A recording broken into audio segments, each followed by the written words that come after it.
पे एक्सिन साहब जो है वो पहुँचे हैं लोगों की दाद रसी के लिए, लेकिन वो मीडिया को व्यू देने से कासिर हैं। अगर मेरा कैमरामैन दिखा सके। अस्सलाम वालेकुम सर, माजरत आप ये ना समझे कि हम अल्लाह माफ़ करे आपके ख़िलाफ़ हैं, आप हमारे भाई हैं।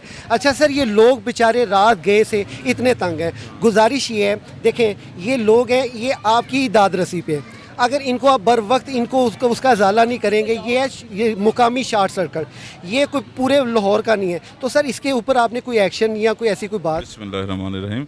अच्छा भाई, बात ये है कि ये जो है ना, जो बहुत ज़्यादा गर्मी की वेव आई, उस वजह से सिस्टम पे बहुत ज़्यादा लोड है, उस वजह से कुछ ट्रांसफार्मर डैमेज है। हमने सारा जो है मटीरियल अरेंज कर लिया है, रिप्लेस कराने लगे तो इंशाल्लाह जल्दी सारी सप्लाई रिस्टोर हो जाती है।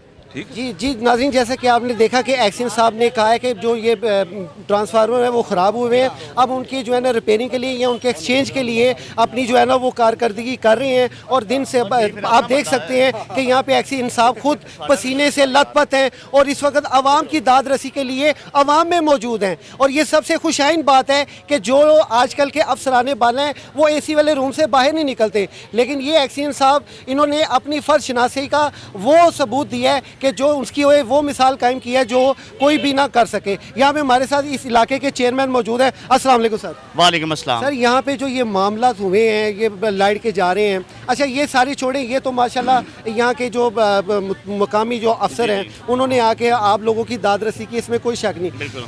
मुझे ये अंदाज़ा नहीं कि आप किस पार्टी से ताल्लुक़ रखते हैं, लेकिन आप ये बताएं कि ये जिस हाल में मुल्क जा रहा है, जिस बहरान में जा रहा है, ये किस तरफ जा रहा है? देखे ना, जिस तरह मुल्क को 4 साल इन्होंने जो बर्बादी की है इस इमरान खान साहब ने, और जो कुछ अवाम के साथ खिलवाड़ किया है, ये खमियाजा उसी का भुगत रहे हैं। वो 4 साल जो उनका पेट्रोल था ना, 4 साल उनका जो पेट्रोल था ना, वो 150 से ऊपर नहीं हुआ। लेकिन आप जब उनके एग्रीमेंट पढ़ेंगे कि जो इंटरनेशनल एग्रीमेंट किए गए हैं, अगर हम वो इंटरनेशनल एग्रीमेंट नहीं करते, उन पे इम्प्लीमेंटेशन नहीं करते, तो हमारा मुल्क जो है वो दिवालिया, बल्कि क्या वो दिवालिया हो चुका था।